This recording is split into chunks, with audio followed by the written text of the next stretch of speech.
ನನಗೆ ಅನಿಸುತ್ತೆ ಯಾವಾಗಲೂ ಹೆಣ್ಣು ಮಾಡುವ ಕೆಲಸಗಳಿದಾವಲ್ಲ, ಅದು ಭೂಮಿ ತನ್ನ ಮೈ ಸುತ್ತಾನೆ ತನ್ನ ಪರಿಧಿಯ ಗುಂಟನೂ ಸುತ್ತಬೇಕಲ್ಲ.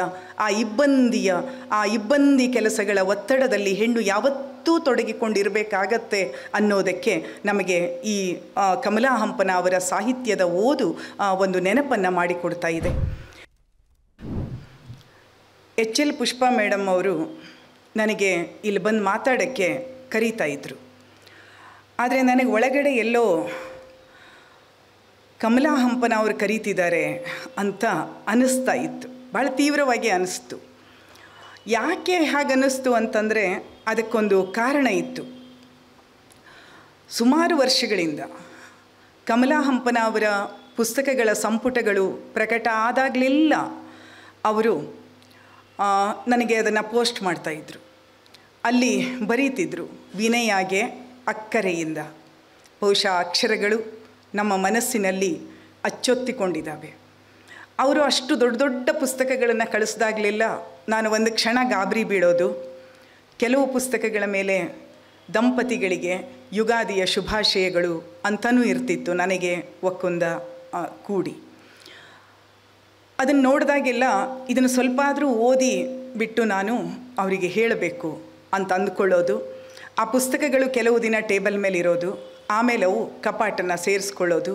ನಮ್ಮ ನಿತ್ಯದ ಜಂಜಡಗಳ ಮಧ್ಯದೊಳಗಡೆ ನಾನು ಒಂದೇ ಒಂದು ಪ್ರತಿಕ್ರಿಯೆಯನ್ನು ಅವರಿಗೆ ಮಾಡೇ ಇಲ್ಲ ಅನ್ನುವಂಥ ಒಂದು ನೋವು ಅವರ ಮರಣದ ಸಂದರ್ಭದಲ್ಲಿ ನನಗೆ ತೀವ್ರವಾಗಿ ಕಾಡ್ತಾ ಇತ್ತು, ತೀವ್ರವಾಗಿ ಕಾಡ್ತು. ನಾನು ಅವತ್ತು ಧಾರವಾಡಕ್ಕೆ ಆವತ್ತಿನ ಒಂದು ಸಣ್ಣ ಕಾರ್ಯಕ್ರಮಕ್ಕೆ ಹೋಗುವಾಗ ಅವ್ರ ಪುಸ್ತಕ ಎಲ್ಲ ಜಾಲಾಡ್ತಿದ್ದೆ. ನನಗೆ ಯಾರೂ ಕೂಡ ಮಾತಾಡು ಅಂತ ಹೇಳ್ತಿರಲಿಲ್ಲ. ಆದ್ರೂ ನನಗೆ ಅಂಥದ್ದೊಂದು ಸೆಳೆತ, ಆ ಅಕ್ಕರೆಯ ಎಳೆತ ಇದೆಯಲ್ಲ, ಅದು ಎಷ್ಟೊತ್ತಿದ್ರೂ ಹೌದು ನಾನು ಬರ್ತೀನಿ ಅಂತ ಹೇಳೋದಕ್ಕೆ ಸಾಧ್ಯ ಆಯಿತು. ಯಾಕೆ ಅಂತಂದರೆ ಅವರ ಪುಸ್ತಕಗಳನ್ನೆಲ್ಲ ನಾನೊಮ್ಮೆ ಓದಬೇಕು, ಓದಿಬಿಟ್ಟು ನಿಜವಾಗಿಯೂ ಕಮಲಾ ಹಂಪನ ಅಂದರೆ ಏನು ಅನ್ನೋದನ್ನು ನಮ್ಮ ತಲೆಮಾರು ಅರ್ಥ ಮಾಡ್ಕೋಬೇಕು ಅಂತ ನನಗೆ ಅನ್ನಿಸ್ತು. ಇದನ್ನು ನಾನು ಋಣಭಾರವನ್ನು ಕಳಚಿಕೊಳ್ಳೋದಕ್ಕೆ ಅಂತ ಖಂಡಿತ ಹೇಳೋದಿಲ್ಲ. ಋಣ ಅನ್ನೋದಿದೆಯಲ್ಲ, ಅದು ಒಳಗಿರಬೇಕು. ಅದು ನಮ್ಮನ್ನು ಬೆಳೆಸ್ತಕ್ಕಂಥ, ಮುನ್ನಡೆಸ್ತಕ್ಕಂತಹ ಒಂದು ಜೀವದಾಯಿನಿ ಅದು. ಬೇಂದ್ರೆ ಹೇಳ್ತಾರೆ, ಇನಿತು ಜನ್ಮದಲ್ಲಿ ಎನಿತು ಜೀವರಿಗೆ ನಮ್ಮ ಬಾಳು ಋಣಿಯೋ. ಇನಿತು ಜನ್ಮದಲ್ಲಿ ಎನಿತು ಜೀವರಿಗೆ ನಮ್ಮ ಬಾಳು ಋಣಿಯೋ. ತಿಳಿದು ನೋಡಿದರೆ ಬಾಳು ಎಂಬುದಿದು ಋಣದ ರತ್ನಗಣಿಯೋ. ಆ ರತ್ನದ ಒಂದು ಕಣಿಯನ್ನು ಇಲ್ಲಿ ಹಂಚಿಕೊಳ್ಳೋದಕ್ಕೆ ನಾನು ಬಂದಿದ್ದೀನಿ. ಕಮಲಾ ಹಂಪನ ಅವರ ಪುಸ್ತಕ ಸಂಪುಟದ ಒಂದರ ಹೆಸರು ಬೆರಗು ಅಂತ. ಹಾಗೆ ನೋಡಿದರೆ ಅವರ ಕೃತಿಗಳನ್ನು ಓದಿದಾಗ ಅವರು ಎಷ್ಟು ವಿಸ್ತಾರವಾದಂತಹ ಕನ್ನಡ ಸಾಹಿತ್ಯ ಕ್ಷೇತ್ರದಲ್ಲಿ ತೊಡಗಿಸಿಕೊಂಡರು ಎನ್ನುವುದೇ ಒಂದು ಬೆರಗು. ಆಧುನಿಕ ಕನ್ನಡ ಸಾಹಿತ್ಯದಲ್ಲಿ ಯಾವ ಪ್ರಕಾರಗಳಿದ್ವಲ್ಲ, ಅದು ಕಾವ್ಯ, ವಚನ, ನಾಟಕ, ಸಣ್ಣಕತೆ, ವೈಚಾರಿಕ ಲೇಖನ, ಸಂದರ್ಶನ, ಜೀವನ ಚರಿತ್ರೆ, ವ್ಯಕ್ತಿ ಚರಿತ್ರೆ, ಏನೆಲ್ಲವನ್ನು ಅನುವಾದ, ಗ್ರಂಥ ಸಂಪಾದನೆ, ಸಂಶೋಧನೆ, ಎಲ್ಲ ಪ್ರಕಾರಗಳಲ್ಲಿ ಹೌದು ನಾನಿಲ್ಲಿದ್ದೇನೆ ಅನ್ನುವಂಥ ಹೆಜ್ಜೆ ಗುರುತುಗಳನ್ನು ಅವರು ಮೂಡಿಸಿ ಹೋಗಿದ್ದಾರೆ. ಇದು ತುಂಬ ದೊಡ್ಡದಾಗಿರ್ತಕ್ಕಂತಹ ಒಂದು ಸಾಧನೆಯಾಗಿ ನಮಗೀಗ ಅದನ್ನು ಮಗುಚಿ ನೋಡಿಕೊಂಡಾಗ ಅನ್ನಿಸ್ತಾ ಇದೆ. ಇಷ್ಟೆಲ್ಲವನ್ನು ಅವರು ಮಾಡಿರೋದು ಅವರೊಬ್ಬ ಹೆಂಡತಿಯಾಗಿ, ತಾಯಿಯಾಗಿ, ಪ್ರಾಧ್ಯಾಪಕಿಯಾಗಿ, ಪ್ರಾಚಾರ್ಯೆಯಾಗಿ ಮತ್ತು ವಿವಿಧ ಸಂಘಟನೆಗಳ ಕೆಲಸಗಳನ್ನು ನಿರ್ವಹಿಸ್ತಾನೆ. ನನಗೆ ಅನಿಸುತ್ತೆ ಯಾವಾಗಲೂ ಹೆಣ್ಣು ಮಾಡುವ ಕೆಲಸಗಳಿದಾವಲ್ಲ, ಅದು ಭೂಮಿ ತನ್ನ ಮೈ ಸುತ್ತಾನೆ ತನ್ನ ಪರಿಧಿಯ ಗುಂಟನೂ ಸುತ್ತಬೇಕಲ್ಲ.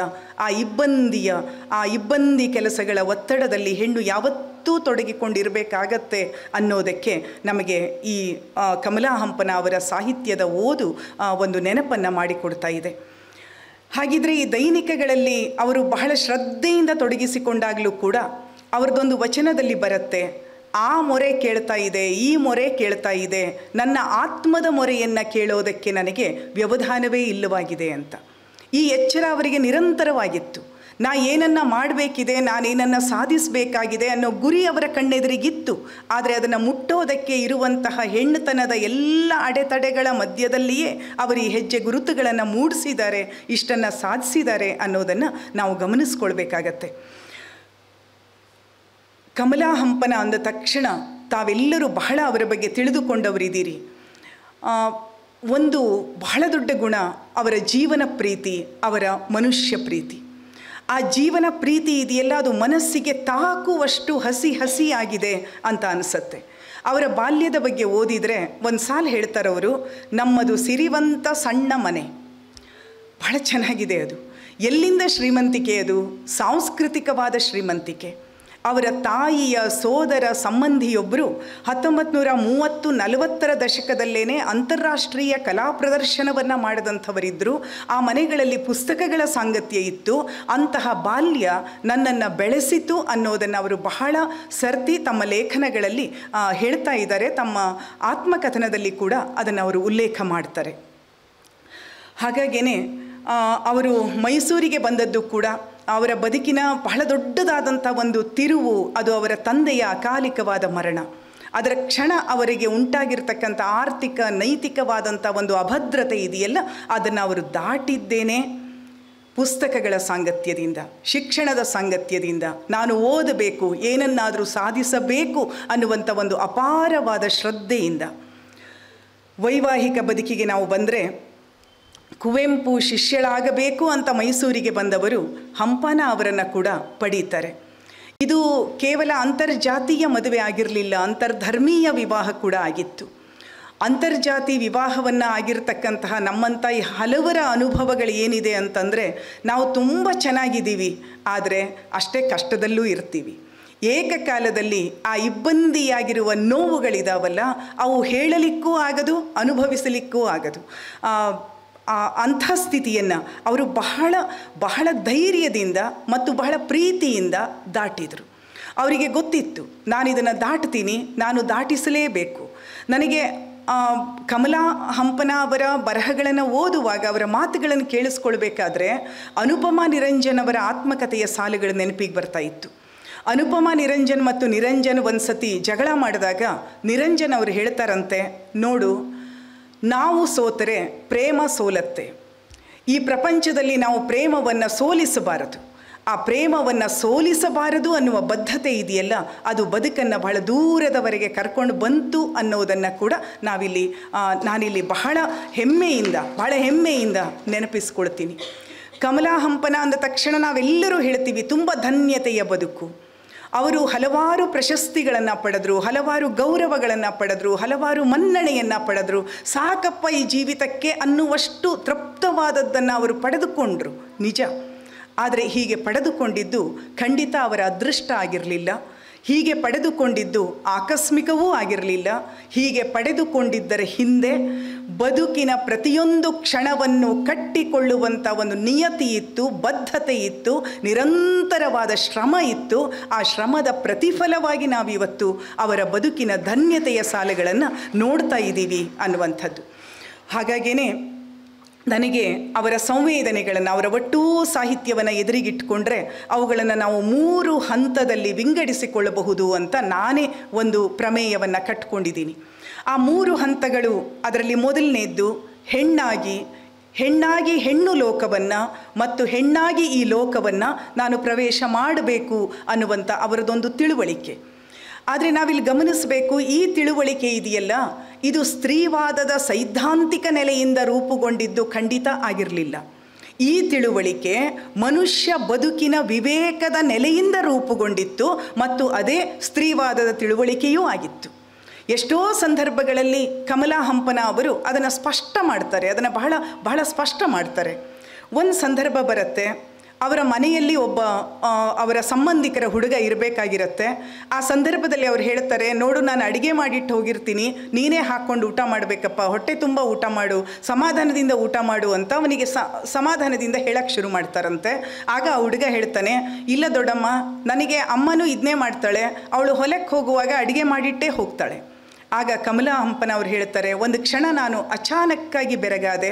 ಯಾವುದನ್ನು ನಾವು ಸಾಧಿಸ್ತಿದ್ದೀವಿ ಅಂತ ನಾವು ತಿಳ್ಕೊಂಡಿದ್ದೀವೋ ಅದು ನಮ್ಮ ಸಾಧನೆ ಏನೂ ಅಲ್ಲ, ಅದು ನಮ್ಮ ಬದುಕಿನ ಸಹಜವಾದ ವಿವೇಕ. ಹೆಣ್ಣು ಮಕ್ಕಳು ಹಂಗೆ ಬದುಕೊಂಡೇ ಇದ್ದಾರೆ, ನಾವಿವತ್ತು ನಮ್ಮ ಬದುಕು ಹೀಗಿದೆ ಅಂತ ನೋಡ್ತಿದ್ದೀವಿ ಅನ್ನುವಂಥ ಒಂದು ಸಾವಯವವಾದ ಬದುಕಿನ ಶ್ರದ್ಧೆ ಅದು ಕಮಲಾ ಹಂಪನ ಅವರ ಬಹಳ ದೊಡ್ಡ ಗುಣ ಅಂತ ನನಗೆ ಅನಿಸುತ್ತೆ.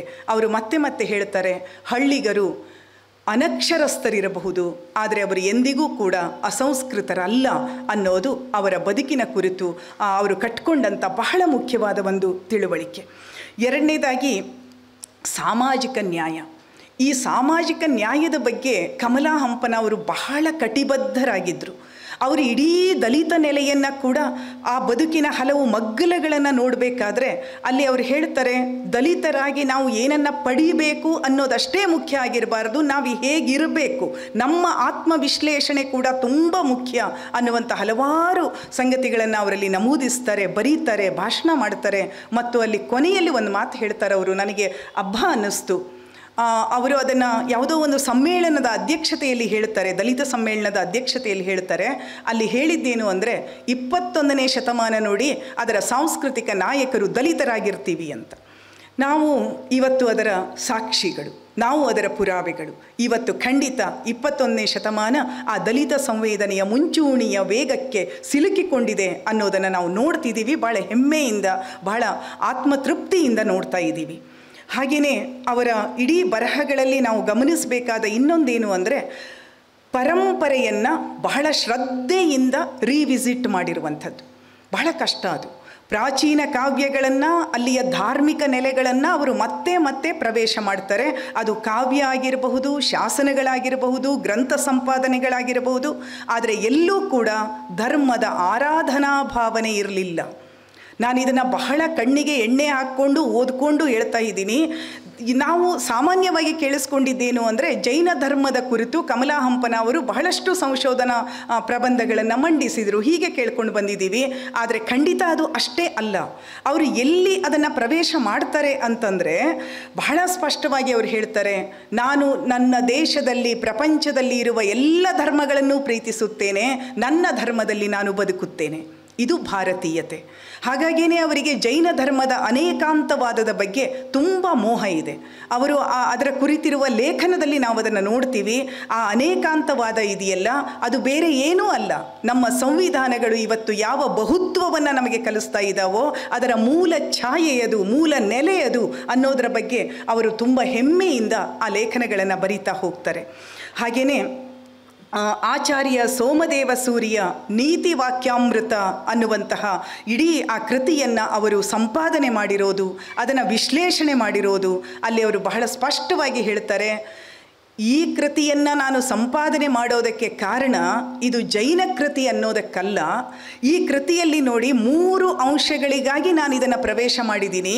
ಅದರಲ್ಲಿ ಮೊದಲನೇದ್ದು, ಹೆಣ್ಣು ಗಂಡಿನ ವಿವಾಹದ ವಯಸ್ಸನ್ನು ಆಚಾರ್ಯ ಸೋಮದೇವ ಸೂರಿ ಏರಿಸ್ತಾನೆ. ಅದು ವೈದಿಕ ಧರ್ಮ ಸೂಕ್ತಿಗಳು ಏನನ್ನು ಹೇಳ್ತಿದ್ದಾವೋ ಅದಕ್ಕೆ ವಿರುದ್ಧವಾಗಿದ್ದಾವೆ. ಅವನು ಆ ಕಾಲದಲ್ಲಿ ಇದನ್ನು ಹೇಗೆ ಪ್ರಸ್ತಾಪ ಮಾಡ್ತಾನೆ ಅನ್ನೋದು ಅವರಿಗೆ ತುಂಬ ಆಸಕ್ತಿಯ ವಿಷಯ ಆಗುತ್ತೆ. ಮತ್ತು ಎರಡನೇದ್ದು, ನಮ್ಮ ಉಪನಿಷತ್ತುಗಳೆಲ್ಲ ಹಲವು 8 ರೀತಿಯ ವಿವಾಹಗಳನ್ನು ಹೇಳ್ತಾ 2 ವಿವಾಹಗಳನ್ನು, ರಾಕ್ಷಸಿ ವಿವಾಹ, ಗಾಂಧರ್ವ ವಿವಾಹ ಅಂತ ಏನು ಹೇಳ್ತವೆ, ಅವುಗಳ ಬಗ್ಗೆ ಸೋಮದೇವ ಸೂರಿ ಮನ್ನಣೆಯನ್ನು ಕೊಡ್ತಾನೆ. ಗಂಡು ಹೆಣ್ಣು ಒಪ್ಪಿತವಾದರೆ ಈ ವಿವಾಹ ಕೂಡ ಯೋಗ್ಯವಾದದ್ದೇ ಅನ್ನೋದು ನಮಗೆ ಧರ್ಮಶಾಸ್ತ್ರದೊಳಗೆ ಸಿಗುವಂಥ ಬಹಳ ಮುಖ್ಯವಾದ ಆಧಾರ ಇದು. ಆದ್ದರಿಂದ ಈ ಕೃತಿ ಇದು ಆ ಕಾಲಕ್ಕೆ ಅರ್ವಾಚೀನವಾಗಿ ಕೂಡ ಇದು ನಮಗೆ ಪ್ರಯೋಜನಕ್ಕೆ ಬರುತ್ತೆ. ಕೇವಲ ಪ್ರಾಚೀನ ಕೃತಿಯಾಗಿ ನಾವು ಇದನ್ನು ಓದ್ಕೊಳ್ಬೇಕಾದಿಲ್ಲ ಅನ್ನುವಂಥ ಮಾತನ್ನು ಹೇಳ್ತಾರೆ.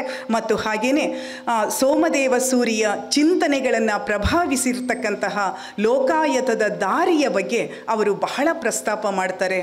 ಆ ಕಾರಣಕ್ಕಾಗಿ ಪ್ರಾಚೀನ ಕೃತಿಗಳ ಅಧ್ಯಯನದ ಸಂದರ್ಭದಲ್ಲಿ ಕೂಡ ಕಮಲಾ ಹಂಪನ ಅವರು ಇವತ್ತಿನ ಕಣ್ಣೋಟದಲ್ಲಿ ನಿನ್ನೆಗಳನ್ನು ನೋಡ್ತಕ್ಕಂಥ ಬಹಳ ಮುಖ್ಯವಾದ ಸಂಶೋಧನಾ ವಿಧಾನ ಏನಿದೆ, ಸಂಶೋಧನೆಯಲ್ಲಿ 2 ವಿಧಾನಗಳಿದ್ದಾವೆ. ಒಂದು ಪ್ರಾಚೀನ ಕಣ್ಣೋಟದಿಂದ ಇಂದನ್ನು ನೋಡೋದು, ಇನ್ನೊಂದು ಇವತ್ತಿನ ಕಣ್ಣೋಟದಿಂದ ನಿನ್ನೆಯನ್ನು ನೋಡೋದು. ಆ ಇಂದಿನ ಕಣ್ಣೋಟದಿಂದ ನಿನ್ನೆಯನ್ನು ಕಟ್ಟಿಕೊಳ್ಳುವಂಥ ಬಹಳ ಗುರುತರವಾದ ಜವಾಬ್ದಾರಿಯನ್ನು ಅವರು ನಿಭಾಯಿಸಿದರು ಅನ್ನೋದು ನನಗೆ ಬಹಳ ಮುಖ್ಯವಾದ ವಿಷಯ.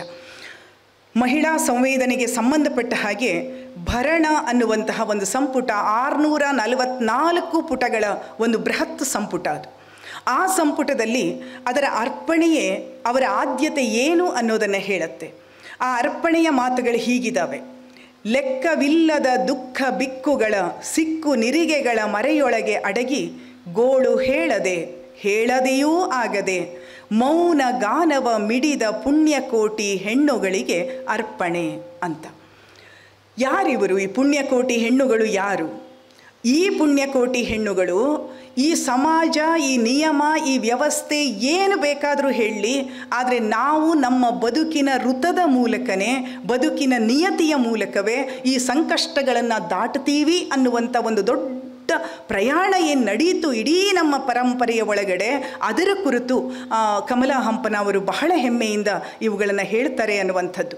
ಹಾಗಾಗಿ ಈ ಕೃತಿಯನ್ನು ಒಂದು 5 ರೀತಿಯಲ್ಲಿ ವಿಂಗಡಣೆ ಮಾಡಿಕೊಂಡ್ರೆ ಸುತ್ತಲ ವಿದ್ಯಮಾನಗಳ ಬಗ್ಗೆ ಒಂದು ವೈಚಾರಿಕ ಬರಹಗಳಿದ್ದಾವೆ. ನಾನು ಎಲ್ಲವನ್ನೂ ಉದಾಹರಣೆ ಕೊಡೋದಿಲ್ಲ, 1-2 ಉಲ್ಲೇಖ ಮಾಡ್ತೀನಿ. ಒಂದು ಸಂದರ್ಭ ಬರುತ್ತೆ, ಆ ಕಾಲದಲ್ಲಿ ನಮ್ಮ ಸರ್ವೋಚ್ಚ ನ್ಯಾಯಾಲಯದ ನ್ಯಾಯಮೂರ್ತಿಗಳು ಹೆಣ್ಣು ಸಮಾನಳಲ್ಲ ಅನ್ನುವಂತಹ ಒಂದು ಫರ್ಮಾನನ್ನು ಹೊರಡಿಸ್ತಾರೆ.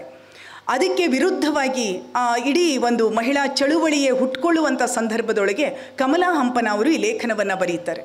ಆ ಲೇಖನದಲ್ಲಿ ಅವರು ಎಲ್ಲಿಂದ ಶುರು ಮಾಡ್ತಾರೆ ಅಂದರೆ ಸಾಕ್ರೆಟೀಸ್ನಿಂದ ಶುರು ಮಾಡ್ತಾರೆ. ಸಾಕ್ರೆಟೀಸ್ನಲ್ಲಿ ಗಂಡು ಶ್ರೇಷ್ಠ ಎನ್ನುವಂಥ ಭಾವನೆ ಇದೆ.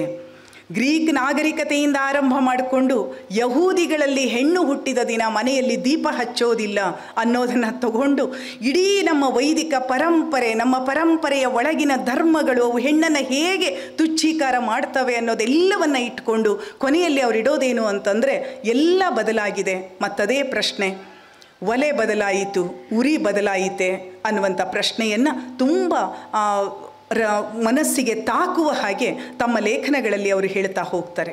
ಹಾಗೆಯೇ ಸಾಹಿತ್ಯದ ಅಧ್ಯಯನದಲ್ಲಿ ಮಹಿಳಾ ದೃಷ್ಟಿಯ ವಿಮರ್ಶೆಗಳಿರ್ಬೋದು, ಸಂಶೋಧನಾತ್ಮಕವಾದ ಅಧ್ಯಯನಗಳಿರ್ಬೋದು, ಮತ್ತು ವಿವಿಧ ಪುಸ್ತಕಗಳಿಗೆ ಬರೆದಂಥ ಮುನ್ನುಡಿಗಳಿರಬಹುದು. ಇವೆಲ್ಲವುಗಳಲ್ಲಿ ಹೆಣ್ಣಿನ ವಿಶಿಷ್ಟ ಚಹರೆಗಳನ್ನು ಹುಡುಕೋ ಪ್ರಯತ್ನವನ್ನು ಮಾಡ್ತಾರೆ.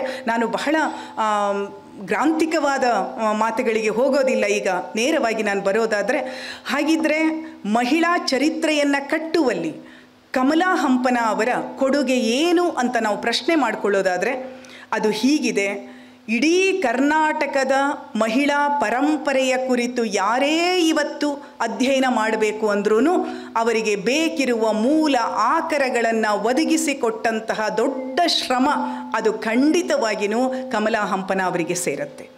ಕರ್ನಾಟಕದ ಮಹಿಳಾ ಚರಿತ್ರೆಯ ಒಂದೊಂದು ಹೆಜ್ಜೆಯನ್ನು ನಾವು ಹಾಕಬೇಕಂದ್ರೂ ಕೂಡ ಅದಕ್ಕೆ ಆಧಾರ ಸಮೇತವಾಗಿ, ಆ ಆಧಾರಗಳು ಶಾಸನಗಳ ಆಧಾರಗಳಿರಬಹುದು, ಗ್ರಂಥಗಳ ಆಧಾರಗಳಿರಬಹುದು, ಜನಪದಗಳ ಆಧಾರಗಳಿರಬಹುದು. ಅವರು ಅತ್ತಿಮಬ್ಬೆಗಿಂತ 250 ವರ್ಷಗಳ ಹಿಂದೆಯೇ ಶ್ರೇಷ್ಠ ಶಿಲ್ಪಕಲೆಯ ದೇವಾಲಯವನ್ನು ಕಟ್ಟಿಸಿದ ಲೋಕಮಹಾದೇವಿಯ ಬಗ್ಗೆ ನಮಗೆ ಹೇಳ್ತಾರೆ. ಚಾಲುಕ್ಯರ ಇಮ್ಮಡಿ ವಿಕ್ರಮಾದಿತ್ಯನ ಮಡದಿಯವಳು.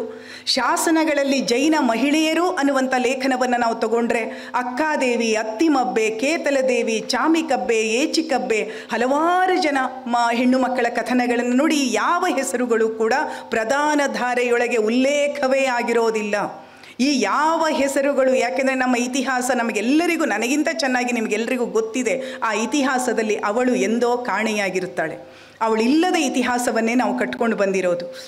ಹಾಗೆಯೇ ಕನ್ನಡ ಸಾಹಿತ್ಯ ಚರಿತ್ರೆಯೊಳಗಡೆನೆ ಚಂಪು ಕಾವ್ಯವನ್ನು ಬರೆದಂಥ ಏಕೈಕ ಮಹಿಳೆ ನಾಗಲಾದೇವಿಯ ಬಗ್ಗೆ ಆಧಾರ ಸಹಿತವಾದಂತಹ ಒಂದು ವಿಶ್ಲೇಷಣೆಯನ್ನು ಅವರು ಕೊಡ್ತಾರೆ. ಹಾಗೆಯೇ ನೆಲ್ಲಿಕಾರು ರಾಧಮ್ಮ ಅನ್ನುವಂತಹ ತೆಂಕನಾಡಿನ ಕನ್ನಡ ಕೋಗಿಲೆ ಅಂತ ಕರೆಸಿಕೊಂಡಂತಹ ಬೆಳ್ತಂಗಡಿಯಲ್ಲಿ ಬದುಕಿ ಬಾಳಿರುವ ಜೈನ ಮಹಿಳೆ ಅನ್ನುವ ಕಾವ್ಯನಾಮದಿಂದ ಕಾವ್ಯವನ್ನು ಬರೆದಿರ್ತಕ್ಕಂಥ ನೆಲ್ಲಿಕಾರು ರಾಧಮ್ಮ ಅನ್ನುವಂತಹ ಕವಿಯತ್ರಿಯ ಬಗ್ಗೆ ಎಷ್ಟು ಅದ್ಭುತವಾದ ಮಾಹಿತಿಯನ್ನು ಅವರು ಕೊಡ್ತಾರೆ. ಮತ್ತು ಆ ಹೆಣ್ಣು ಮಗಳು ಬಹುಭಾಷಿಕ ಜ್ಞಾನವನ್ನು ಹೊಂದಿದವಳು. ನಮಗೆ ತುಂಬ ಆಶ್ಚರ್ಯ ಆಗತ್ತೆ ಇದು. ಅನಂತಮತಿ ಚರಿತೆ, ಲಕ್ಷ್ಮೀಬಾಯಿ ಅನ್ನುವಂಥ ಕಾವ್ಯಗಳನ್ನು ಬರೆದಿರ್ತಕ್ಕಂಥ ಈ ನೆಲ್ಲಿಕಾರು ರಾಧಮ್ಮ, ಜುಗಲ್ ಕಿಶೋರ್ ಮುಕ್ತರ್ ಅವರು ಬರೆದಿರ್ತಕ್ಕಂಥ ಮೇರಿ ಭಾವನಾ ಅನ್ನುವಂಥ ಹಿಂದಿ ಕವನ ಸಂಕಲನವನ್ನು, ಹಿಂದಿ ಕೃತಿಯನ್ನು ಅವರು ಕನ್ನಡಕ್ಕೆ ಅನುವಾದ ಮಾಡ್ತಾರೆ ಅನ್ನುವಂಥದ್ದು.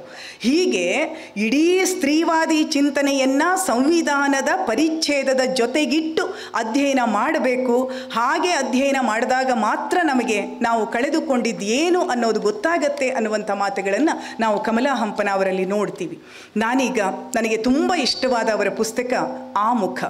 ಆ ಪುಸ್ತಕದ ಬಗ್ಗೆ ನಾನು ಬಹಳ ಕಡೆ ಬರೆದಿದ್ದೀನಿ ಮತ್ತು ಮಾತಾಡಿದ್ದೀನಿ.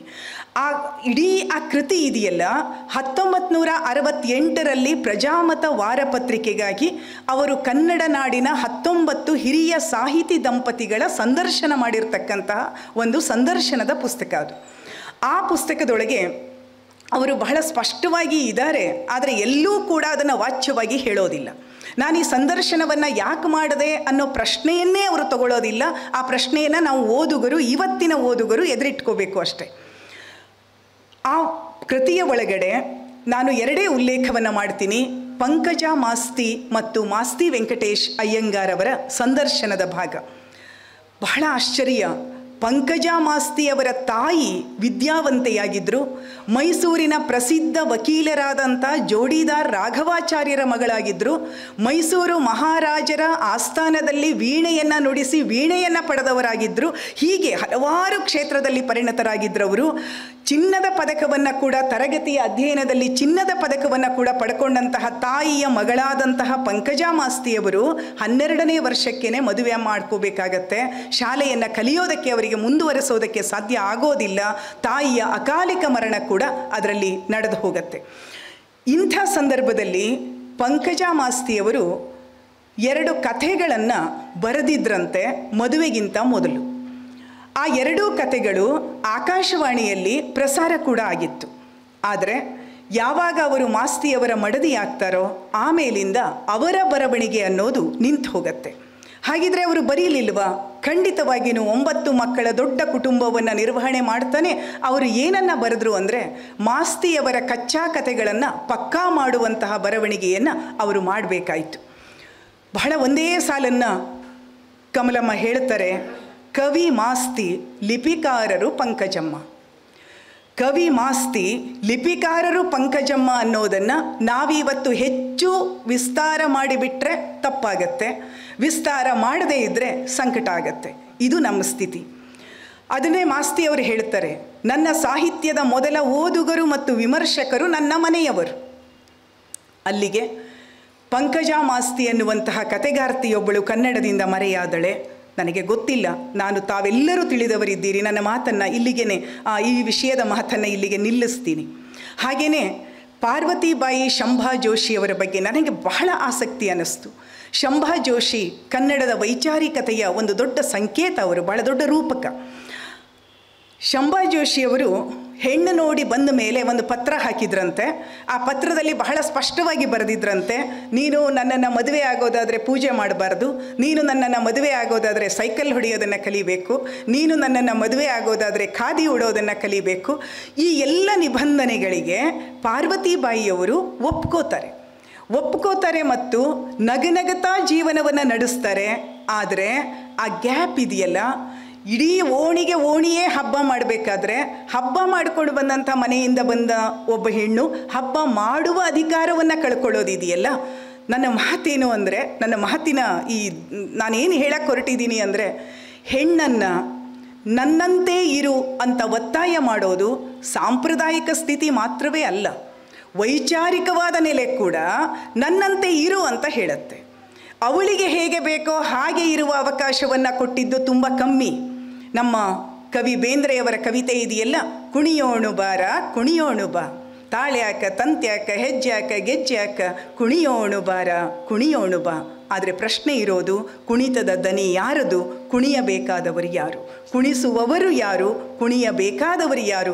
ಬಹಳ ಸೂಕ್ಷ್ಮವಾದ ಸಂಗತಿಗಳನ್ನು ಎಲ್ಲೂ ಕೂಡ ಅದನ್ನು ಬಿಚ್ಚಿ ಹೇಳದೇನೆ, ಅದನ್ನು ಒಂದು ರೀತಿ ಮುಟಿಗೆಯೊಳಗೆ ಇಟ್ಕೊಂಡಿರೋ ಕಾಳಿನ ಹಾಗೆ ಕಮಲಾ ಹಂಪನ ಅವರು ಅಲ್ಲಿ ಹೇಳ್ತಾ ಹೋಗ್ತಾರೆ.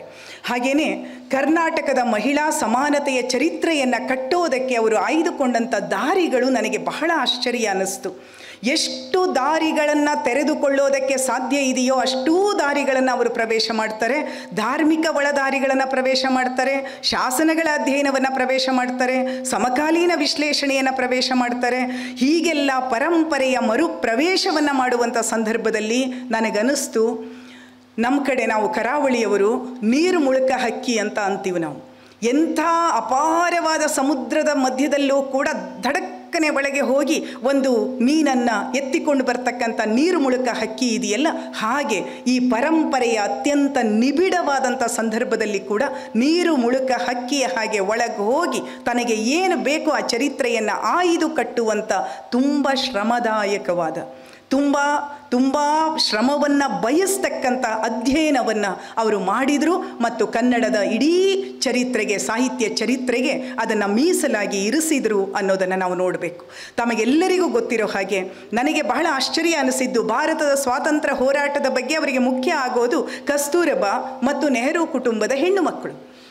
ಇಡೀ ಸ್ವಾತಂತ್ರ್ಯ ಹೋರಾಟದ ಬಗ್ಗೆ ಅವರು ಪಕ್ಷಿ ನೋಟವನ್ನು ಬೀರೋದೇನೆ ಸ್ವರೂಪ ರಾಣಿ ಮತ್ತು ಕಮಲಾ ನೆಹರು ಅವರು ಹೇಗೆ ಹೋರಾಟವನ್ನು ಸಂಘಟನೆ ಮಾಡಿದ್ರು ಅನ್ನೋದರ ಕಡೆಗೆ, ಕಸ್ತೂರಬಾ ಹೇಗೆ ಹೋರಾಟವನ್ನು ಸಂಘಟನೆ ಮಾಡ್ತಾ ಇದ್ರು ಅನ್ನೋದರ ಬಗ್ಗೆ.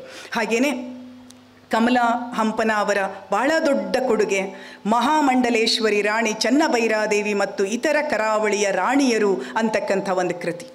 ಆ ಕೃತಿ ಇದೆಯಲ್ಲ, ಇದು ಪ್ರಬುದ್ಧವಾದ ಒಂದು ಸಂಶೋಧನೆ ಹೇಗಿರಬೇಕು ಅನ್ನೋದಕ್ಕೆ ಒಂದು ಮಾದರಿ. ಅಲ್ಲಿ ಆ ಶಾಸನಗಳ ಆಧಾರಗಳು, ಆ ಶಾಸನಗಳ ಉಲ್ಲೇಖಗಳು, ಅವುಗಳ ವಿಶ್ಲೇಷಣೆ, ಆ ನಿರೂಪಿಸುವ ವಿಧಾನ, ಅದರ ಫಲಿತ 200ಕ್ಕೂ ಹೆಚ್ಚು ಪುಟಗಳಲ್ಲಿ ಅವರು ಅದನ್ನು ಕೊಡ್ತಾರೆ. ಆದರೆ ಇವತ್ತಿನ ನಾವುಗಳು, ನನ್ನಂಥವರು, ಈ ಆಧಾರವನ್ನು ಬಳಸ್ಕೊಂಡು ನಾವು ಒಂದು ಲೇಖನ ಬರಿತೀವಿ, ಕಾಳು ಮೆಣಸಿನ ರಾಣಿ ಚೆನ್ನಭೈರಾದೇವಿ ಅಂತ. ಅಪ್ಪಿ ತಪ್ಪಿ ಕೂಡ ನಾವು ಕಮಲಾ ಹಂಪನ ಅವರ ಪುಸ್ತಕವನ್ನು ಉಲ್ಲೇಖ ಮಾಡೋದಿಲ್ಲ. ಇಡೀ ನಮ್ಮ ಅಧ್ಯಯನ ವಿಧಾನಗಳು ಎಷ್ಟು ಕೆಟ್ಟು ಹೋಗ್ತಾ ಇದ್ದಾವೆ ಅನ್ನೋದಕ್ಕೆ ನನಗೆ ತುಂಬ ನೋವಿನ ಸಂಗತಿಯಾಗಿ ನಾನು ಇದನ್ನು ಇಲ್ಲಿ ಹೇಳ್ತಾ ಇದ್ದೀನಿ. ಹಾಗಾಗಿ ಯಾಕೆ ಇದು ನಮಗೆ ಬಹಳ ಮುಖ್ಯ ಆಗತ್ತೆ ಅಂತಂದರೆ, ಅದು ಚೆನ್ನಭೈರಾದೇವಿ ಇರಬಹುದು, ರಾಣಿ ಅಬ್ಬಕ್ಕ ಇರಬಹುದು, ತಾಯಿ ಅಬ್ಬಕ್ಕ ಇರಬಹುದು, ಕಿರಿಯ ಅಬ್ಬಕ್ಕ ಇರಬಹುದು, ಪ್ರಧಾನ ಧಾರೆಗಳು ಯಾವುದನ್ನು ಒತ್ತುವರಿ ಮಾಡಬೇಕು ಇತಿಹಾಸದಲ್ಲಿ ಅಂತ ಪ್ರಯತ್ನ ಪಟ್ಟುವೋ ಆ ಎಲ್ಲವನ್ನು ಮರುಸಂಕತನಗೊಳಿಸಿದಂಥ ಹಿರಿಮೆ ಇವರಿಗೆ ಸಲ್ಲತ್ತೆ. ಆಶ್ಚರ್ಯ ಅಂದರೆ, ಪುಸ್ತಕ ಬರದೆ ನನ್ನ ಕೆಲಸ ಮುಗೀತು ಅಂತ ಕಮಲಾ ಹಂಪನ ಅವರು ಎಂದೂ ಅಂದುಕೊಂಡಿಲ್ಲ. ಅವರು ಮಾಡಿರ್ತಕ್ಕಂತಹ ಮುಂದಿನ ಪ್ರಯತ್ನಗಳನ್ನು ನೋಡ್ರಿ. ಚಳುವಳಿ ಅಂದರೆ ಇದೇ ಅಲ್ವಾ ಅಂತ ಅನ್ನಿಸ್ತು ನನಗೆ. ಮಹಿಳಾ ಅಸ್ಮಿತೆಯನ್ನು ಇವತ್ತಿನ ವರ್ತಮಾನಕ್ಕೆ ನಾವು ನೇಯ್ಗೆ ಮಾಡದೇ ಇದ್ದರೆ ಅದು ಶಾಶ್ವತವಾಗಿ ವಿಸ್ಮೃತಿಗೆ ಸಂದು ಹೋಗತ್ತೆ ಅನ್ನುವಂಥ ಎಚ್ಚರ ಅವರಿಗಿತ್ತು. ಹಾಗಾಗಿ ಅವರು ಆ ಒಂದು ಪತ್ರಿಕಾ ಹೇಳಿಕೆಯನ್ನು, ಹಕ್ಕೊತ್ತಾಯವನ್ನು ಮಾಡ್ತಾರೆ. 2 ಕಡೆ ಆ ಪತ್ರಿಕಾ ಹೇಳಿಕೆಗಳಿದ್ದಾವೆ ಅವರ ಬರವಣಿಗೆಯಲ್ಲಿ. ಅಲ್ಲಿ ಅವರು ಹೇಳ್ತಾರೆ, ರಾಣಿ ಚೆನ್ನಭೈರಾದೇವಿಯ ಕುರಿತು ವಿಶೇಷವಾದ ಅಂಚೆ ಚೀಟಿಯನ್ನು ಸರ್ಕಾರ ಪ್ರಕಟ ಮಾಡಬೇಕು, ಮಕ್ಕಳಿಗೆ ಪಾಠಗಳಲ್ಲಿ ಈ ಪಾಠಗಳು ಬರಬೇಕು, ಅಲ್ಲಿರುವ ಬಂದರಿಗೆ, ಅಲ್ಲಿರುವ ಹಡಗಿಗೆ ರಾಣಿ ಚೆನ್ನಭೈರಾದೇವಿಯ ಹೆಸರನ್ನು ಕೊಡಬೇಕು. 50 ವರ್ಷಗಳ ಸುದೀರ್ಘ ಕಾಲ ಕರಾವಳಿಯನ್ನು ಆಳಿ ದೂರದ ಅರೇಬಿಯನ್ ರಾಷ್ಟ್ರಗಳ ಜೊತೆಗೆ ಕಾಳು ಮೆಣಸಿನ ಹಡಗಿನ ವ್ಯಾಪಾರವನ್ನು ಮಾಡಿರ್ತಕ್ಕಂಥ ರಾಣಿಯ ಬಗ್ಗೆ ಚರಿತ್ರೆಯ ಸೋಕಾಲ್ಡ್ ಇತಿಹಾಸದ ಪುಸ್ತಕಗಳಲ್ಲಿ ಯಾಕೆ ಉಲ್ಲೇಖಗಳಿರೋದಿಲ್ಲ ಅನ್ನುವಂಥ ಮಾತುಗಳನ್ನು ನಾವು ಕೇಳಿಕೊಂಡ್ರೆ ಈ ಮಾತುಗಳು ಎಷ್ಟು ಮಹತ್ವದ್ದು ಅನ್ನೋದು ನಮಗೆ ಅರ್ಥ ಆಗತ್ತೆ. ಆ ಬಂದರಿಗೆ, ಆ ಹಡಗಿಗೆ, ಕನಿಷ್ಠ ಅಲ್ಲಿಯ ಒಂದು ಮುಖ್ಯವಾದ ಸರ್ಕಲ್ಲಿಗೆ ಚೆನ್ನಭೈರಾದೇವಿಯ ಹೆಸರನ್ನು ಇಡಬೇಕು. ಈ ಎಲ್ಲ ಪ್ರಸ್ತಾಪಗಳನ್ನು, ಇಂಥ ಹಲವಾರು ಮಾತುಗಳನ್ನು ಅವರು ಹೇಳುತ್ತಾರೆ. ಆದರೆ ಇವೆಲ್ಲವೂ ಎಷ್ಟರ ಮಟ್ಟಿಗೆ ಈಡೇರಿದೆ ಅನ್ನೋದು ತಮಗೆಲ್ಲರಿಗೂ ಗೊತ್ತಿದೆ. ಹಾಗೆಯೇ ಅತ್ತಿಮಬ್ಬೆ ಪ್ರಶಸ್ತಿಯನ್ನು ಸ್ಥಾಪನೆ ಮಾಡೋದರ ಹಿಂದೆ ಕಮಲಾ ಹಂಪನ ಅವರ ಒತ್ತಾಯ, ಅವರ ಶ್ರಮ ಬಹಳ ದೊಡ್ಡದಿತ್ತು ಅನ್ನೋದನ್ನು ಕೂಡ ನಾವು ಗಮನಿಸಬೇಕು. ಅದೇ ರೀತಿಯೊಳಗೆ ಮಹಿಳಾ ವಿಶ್ವವಿದ್ಯಾಲಯ ಒಂದು ಆಗಲೇಬೇಕು ಅನ್ನೋದನ್ನು 1993ರಿಂದ ಅವರು ಆರಂಭ ಮಾಡ್ಕೊಂಡು ಬರ್ತಾರೆ. ಆ ಒತ್ತಾಯವನ್ನು ನಾನು ನನ್ನ ಮಾತುಗಳನ್ನು ಸಂಕ್ಷಿಪ್ತಗೊಳಿಸಿ 2 ವಿಷಯಗಳು ಅಷ್ಟೇ. ಇಡೀ ನನಗೆ ಕಮಲಾ ಹಂಪನ ಅವರ ವ್ಯಕ್ತಿತ್ವದಲ್ಲಿ ಬಹಳ ಮುಖ್ಯ ಅನಿಸೋದೇನು ಅಂದರೆ ಅವರ ವೈಚಾರಿಕವಾದ ಎಚ್ಚರ. ತುಂಬ ಕಷ್ಟ, ಅದು ತುಂಬ ಕಷ್ಟ. ಒಂದು ಕವಿತೆಯನ್ನು, ಕಥೆಯನ್ನು, ಕಾದಂಬರಿಯನ್ನು ಬರೆಯೋದು ಸುಲಭವೇನೋ ಅದನ್ನೊಂದು ವೈಚಾರಿಕ ದೀಕ್ಷೆಯಾಗಿ ತೆಗೆದುಕೊಳ್ಳೋದಿದೆಯಲ್ಲ, ಅದು ತುಂಬ ಕಠಿಣ. ಸಾವಿರ ಪುಟಗಳಲ್ಲಿ ಅವರದನ್ನು ಚರ್ಚೆ ಮಾಡ್ತಾ ಹೋಗ್ತಾರೆ. ನಾನು ಈಗಾಗಲೇ ಹೇಳಿರುವ ಯಾವ ಮಾತುಗಳನ್ನು ಪ್ರಸ್ತಾಪ ಮಾಡದೆ ಮುಂದಕ್ಕೆ ಹೋಗೋದಾದರೆ, ಇಡೀ ದಲಿತ ಮೀಮಾಂಸೆಯನ್ನು ಕಟ್ಟಿಕೊಡುವಲ್ಲಿ ಆ ಕಾಲದಲ್ಲೇ ಅವರು ಎಷ್ಟು ಶ್ರಮ ವಹಿಸ್ತಾರೆ. ಅಂಬೇಡ್ಕರ್ ಅವರ 3 ಲೇಖನಗಳನ್ನು ಕನ್ನಡಕ್ಕೆ ಅನುವಾದ ಮಾಡೋದಿರಬಹುದು, ಮತ್ತು ಅವರದೊಂದು ಲೇಖನ ಇದೆ, ದಲಿತ ಮಕ್ಕಳ ಉದ್ಧಾರದ ಕನಸು ಅನ್ನುವಂಥ ಒಂದು ಪುಟ್ಟ ಲೇಖನ. ಆ ಲೇಖನದಲ್ಲಿ ಅವರು ಟ್ರಾಫಿಕ್ ಜಾಮ್ ಆದಾಗ ಅಲ್ಲಿ ವಸ್ತುಗಳನ್ನು ಮಾರಾಟ ಮಾಡೋದಕ್ಕೆ ಓಡಿ ಬರುವಂಥ ಸಣ್ಣ ಸಣ್ಣ ಮಕ್ಕಳು ಇರ್ತಾರಲ್ಲ, ಅವರ ಬಗ್ಗೆ ಯೋಚನೆ ಮಾಡಿ ಹೇಳ್ತಾರೆ, ಈ ಮಕ್ಕಳು ನಮ್ಮ ರಾಜ್ಯದವಿರಲಿಕ್ಕಿಲ್ಲ, ನಮ್ಮ ಭಾಷೆಯವಿರಲಿಕ್ಕಿಲ್ಲ, ಆದರೆ ಖಂಡಿತ ಇವು ಎಲ್ಲಿಯದೋ ದಲಿತ ಮಕ್ಕಳೇ. ಯಾಕೆಂದರೆ ನಮ್ಮ ದೇಶ ಎಂಥ ದೇಶ ಅಂತಂದರೆ ಇಲ್ಲಿ ವರ್ಗ ಮತ್ತು ಜಾತಿ 2 ಕೂಡಿಯೇ ಕೆಲಸ ಮಾಡುತ್ತೆ. ನಾವು 1979ರಲ್ಲಿ ಬರೆದಿರೋ ಲೇಖನ ಅದು. 79ರಲ್ಲಿ ಅಂತಾರಾಷ್ಟ್ರೀಯ ಮಕ್ಕಳ ವರ್ಷ ಅಂತ ಘೋಷಣೆ ಮಾಡಿದ್ದೀರಿ, ಇದರಲ್ಲಿ ದಲಿತ ಮಕ್ಕಳನ್ನು ದಯವಿಟ್ಟು ಸೇರಿಸಿಕೊಳ್ಳಿ ಅಂತ ಲೇಖನವನ್ನು ಅವರು ಮುಕ್ತಾಯ ಮಾಡ್ತಾರೆ. ಒಂದು ತಾಯಿತನದ ಕಕ್ಕಲಾತಿಯನ್ನು, ಇಡೀ ಲೋಕವನ್ನೇ ತನ್ನದು ಅಂತ ವಿಸ್ತರಿಸಿಕೊಳ್ಳುವಂಥ ತಾಯಿಯ ನೋಟವನ್ನು ನಾವಿಲ್ಲಿ ನೋಡೋದಕ್ಕೆ ಸಾಧ್ಯ ಇದೆ ಅಂತ ನನಗೆ ಅನಿಸುತ್ತೆ. ನೆಲಮಂಗಲದ ಒಂದು ಸಾಹಿತ್ಯ ಸಮ್ಮೇಳನದಲ್ಲಿ ಕಮಲಾ ಹಂಪನ ಅವರು ಹೇಳಿರೋ ಮಾತು ನನಗೆ ತುಂಬ ತಾಕಿತು. ಆ ಮಾತು ಅಲ್ಲಿ ಅವರು ಹೇಳುತ್ತಾರೆ, ಪ್ರಗತಿಪರರ ಮೇಲೆ ಎಷ್ಟೇ ಹಲ್ಲೆಗಳನ್ನು ಮಾಡ್ರಿ, ನಾನು ಮರಣಕ್ಕೆ ಹೆದರುವವಳಲ್ಲ, ಪ್ರಾಣ ಭಯದಿಂದ ಎಂದಿಗೂ ನಾನು ಸತ್ಯವನ್ನು ನುಂಗಿಕೊಳ್ಳಲಾರೆ ಅನ್ನುವಂಥ ಮಾತನ್ನು ಅವರು ಹೇಳ್ತಾರೆ. ಈ ಅಪರಿಮಿತವಾದ ಗಟ್ಟಿತನ ಇದೆಯಲ್ಲ, ಇದು ಅಪರೂಪದಲ್ಲಿ ಅಪರೂಪ ಅಂತ ಕಾಣಿಸುತ್ತೆ. ಶಿಕ್ಷಣದ ಅಗತ್ಯದ ಬಗ್ಗೆ ಮತ್ತು ಕನ್ನಡ ಇಂಗ್ಲೀಷ್ ಭಾಷೆಯ ಬಗ್ಗೆ ಮೇಡಮ್ ಈಗಾಗಲೇ ಪ್ರಸ್ತಾಪ ಮಾಡಿದರು. ಬಹುಶಃ ನನಗೆ ಕೊಟ್ಟಿರೋ ಅವಧಿ ಮುಗೀತಾ ಇದೆಯೇನೋ, ತಾವೆಲ್ಲರೂ ತಿಳಿದವರಿದ್ದೀರಿ. ಇನ್ನೊಂದು 5 ನಿಮಿಷದಲ್ಲಿ ನನ್ನ ಮಾತನ್ನು ಮುಕ್ತಾಯ ಮಾಡ್ತೀನಿ. ಶಿಕ್ಷಣ ಮಾಧ್ಯಮ ಯಾವುದಾಗಿರಬೇಕು ಅನ್ನೋದಕ್ಕೆ ಕಮಲಾ ಹಂಪನ ಅವರು ಆರಂಭದಿಂದ ಕೊನೆಯವರೆಗೂ ಒಂದು ಪಟ್ಟು ಹಿಡಿದ್ರು.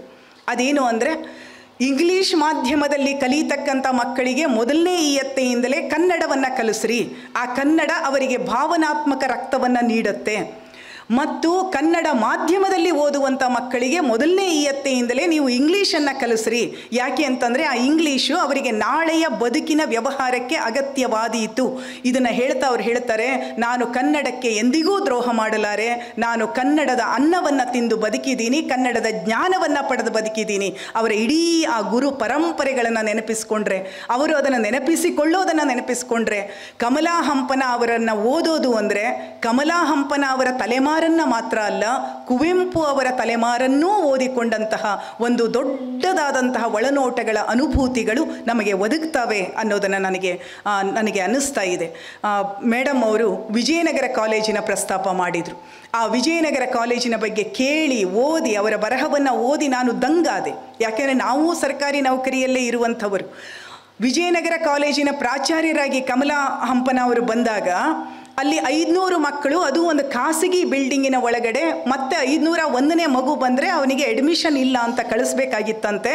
ಆ ಸಂದರ್ಭದಲ್ಲಿ ಅವರು ಮನೆಯಲ್ಲಿ ಬಂದು ಹಂಪನ ಅವರಿಗೆ ಒತ್ತಾಯ ಮಾಡಿ ಇಬ್ಬರೂ ಕೂಡಿ ಅವರ ಗೆಳೆಯರು ಮತ್ತು ಅಂದಿನ ಮುಖ್ಯಮಂತ್ರಿಗಳು ಆಗಿರ್ತಕ್ಕಂಥ ಬಂಗಾರಪ್ಪನವರನ್ನು ಭೇಟಿಯಾಗ್ತಾರಂತೆ.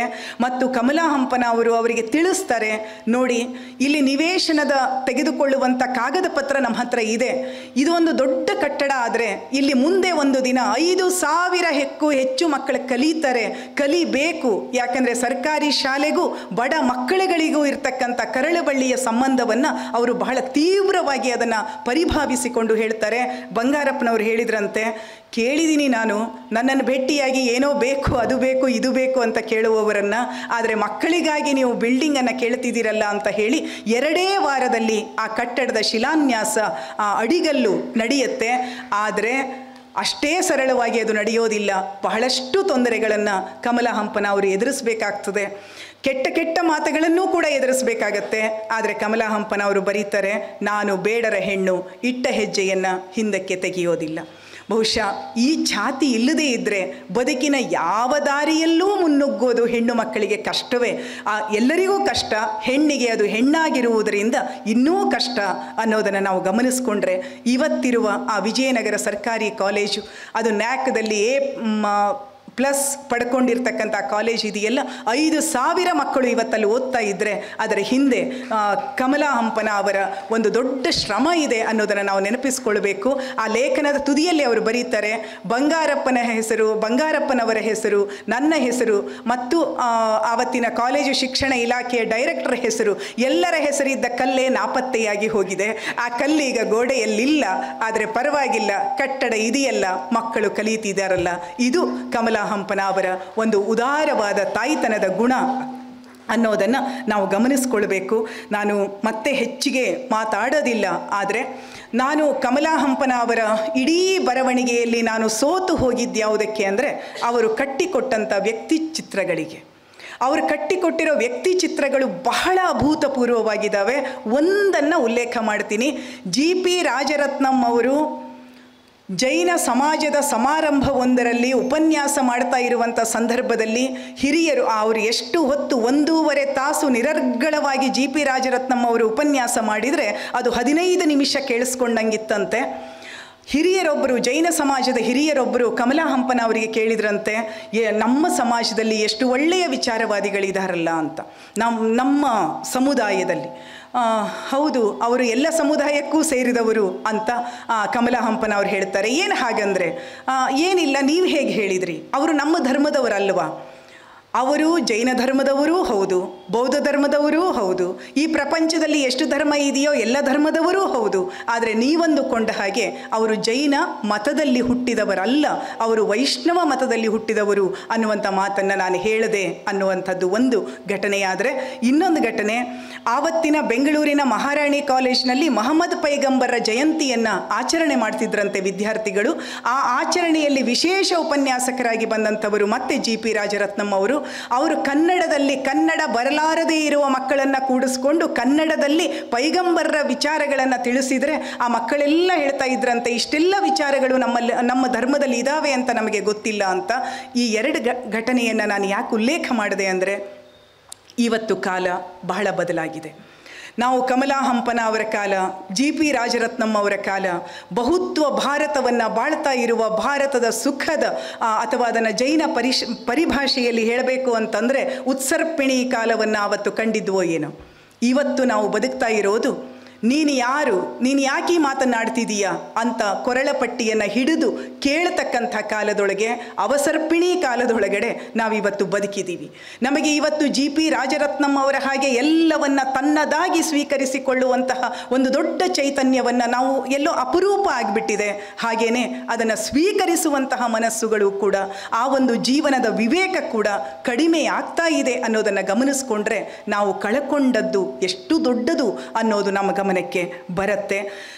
ಕೊನೆ ಮಾತು, ಸಾಧನೆಯನ್ನು ಅಳೆಯೋದು ಹೇಗೆ ನನಗೆ ಗೊತ್ತಾಗಲಿಲ್ಲ.